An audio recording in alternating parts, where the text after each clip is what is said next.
Hey everyone, welcome back to the channel where we break down the latest in political news. Today we got a lot to cover, from debates to shifts in polling and some intense exchanges. So let's dive right in.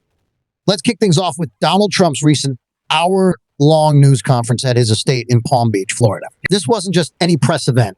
It was a spectacle where Trump reaffirmed his commitment to participating in the upcoming presidential debate on September 10th against Vice President Kamala Harris. This debate is shaping up to be one of the most anticipated events in what's already an extraordinary election season. It's a political showdown that could set the tone for the rest of the campaign. But before we get into the details, hit the subscribe button, like this video, and leave your thoughts in the comments. Thank you for your support. During the press conference, Trump didn't just confirm his participation. He also took the opportunity to taunt Harris and, as usual, repeated some of his debunked. He revisited his usual grievances and lashed out at reporters who questioned him about the growing enthusiasm for Harris's campaign. It was classic Trump, full of bravado attacks and a few misleading statements thrown in for good measure. Now let's focus on this debate. ABC News has confirmed that both Trump and Harris have agreed to the September 10th debate, setting up a political clash that the entire nation will be watching. But there's more. Trump mentioned that he proposed 3 debates in total for September, each hosted by a different television network. This move shows that Trump is not only ready to engage, but is also strategically setting the stage for what he views as a pivotal moment in the election. He emphasized the importance of these debates, saying, I think it's very important to have debates. I look forward to the debates because I think we have to set the record straight. The Harris campaign, meanwhile, has remained silent, offering no immediate comment, but you can bet they're preparing for an intense battle. Trump didn't stop there. He also went after some of his Republican rivals, particularly Georgia Governor Brian Kemp. Kemp has been a frequent target of Trump's wrath ever since he refused to support Trump's unfounded claims of election fraud in Georgia. Trump's criticism of Kemp has been relentless, and this press conference was no different. Trump's comments were a reminder to his base that he still holds a grudge against those within his own party who didn't back his election fraud narrative. Another interesting point from this press conference was Trump's attempt to draw a contrast between himself and Kamala Harris. He pointed out that Harris hasn't held a news conference since becoming the likely Democratic nominee after Joe Biden withdrew from the race. Trump is clearly trying to paint himself as the more transparent and accessible candidate, even if his approach to interacting with the press is often combative and dismissive. It's classic Trump strategy, positioning himself as the fighter, the one willing to take on tough questions, even if he doesn't always give straightforward answers. When reporters questioned Trump about the growing enthusiasm for Harris's campaign and her ability to draw large crowds, he was visibly annoyed and dismissed a question about his own lighter campaign schedule as stupid. This isn't surprising given Trump's history of lashing out at anyone who challenges him. It's clear that the momentum Harris is building is getting under Trump's skin, and that's something to watch as we get closer to the election. Let's shift to another major issue, abortion. Trump suggested that abortion might not be a major factor in this election, despite it being a significant topic since the Supreme Court overturned Roe v. Wade, returning control over abortion laws to individual states. Trump downplayed the issue, saying it has become much less of an issue. But the reality is that abortion remains deeply polarizing and could influence voter turnout, particularly among women and younger voters. Trump mentioned states like Ohio and Kansas, which have voted to protect abortion rights, as examples of how the issue is playing out differently across the country.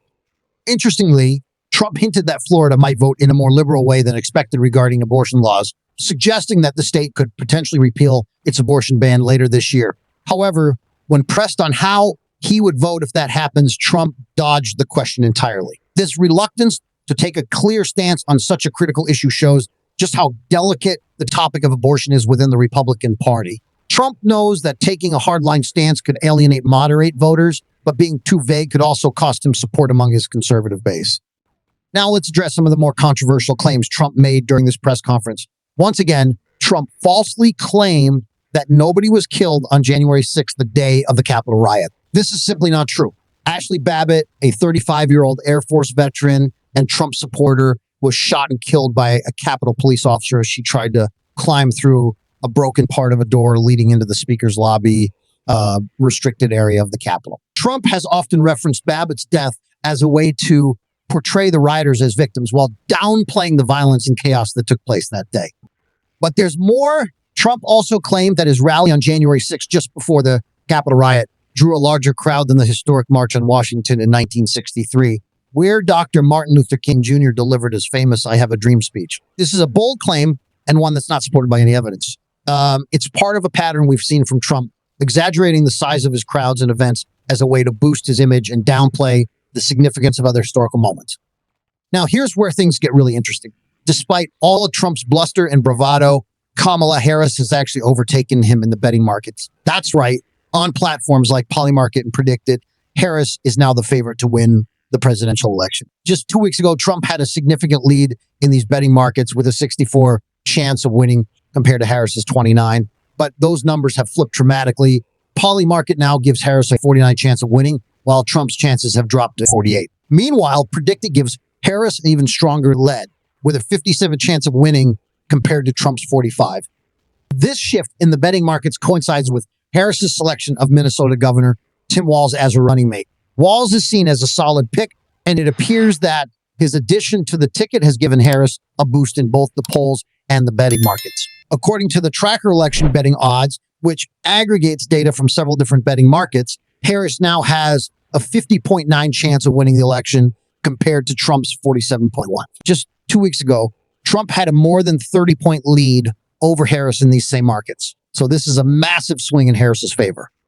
And it's not just the betting markets that are showing Harris gaining ground. Recent polls are also reflecting the shift. An MPA's News Mayor's survey gives Harris a 3-point national lead over Trump, while a Morning Consult poll shows her with a 4-point lead. It's clear that Harris's campaign is gaining momentum, and Trump is starting to feel the pressure. So what's Trump's reaction to all of this? Well, it seems that Harris has really gotten under his skin. Reports suggest that Trump is privately fuming over the momentum Harris has gained, and it's showing in his public behavior. Trump's niece, Mary Trump, who is a trained mental health professional, recently wrote an essay on her site, The Good in Us, where she discussed her uncle's apparent state of mind. She described him as terrified of Kamala Harris, pointing out that Trump hates being laughed at and is particularly threatened by strong women and minorities. Mary Trump even mentioned that her uncle has started calling Harris crazy and giving her the nickname Laughing Kamala. Because, as she puts it, joy is something Donald Trump has never experienced and doesn't understand. This fear and frustration seem to be driving Trump's increasingly erratic public statements and behavior. Trump is known for his aggressive rhetoric, but lately it's taken on an even darker tone. His fundraising emails and other communications have started using apocalyptic language, suggesting that his supporters need to unleash hell against their enemies. This kind of language is dangerous as it can incite violence and further polarize an already divided nation.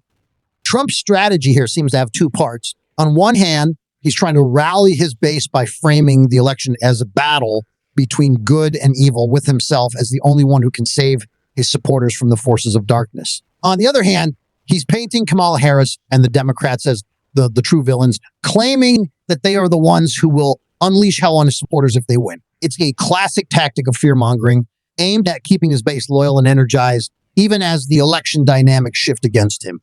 So where does this leave us? Well, we're heading into a critical phase of the election. With the debates coming up and the momentum shifting in Kamala Harris's favor, Trump is going to be under intense pressure to turn things around. But as we've seen, his response so far has been to double down on the kind of rhetoric that appeals to his base while alienating more moderate voters. Whether this strategy will work remains to be seen, but one thing is clear. This election is far from over, and the next few weeks are going to be crucial in determining who comes out on top. That's it for today's deep dive into the latest political developments.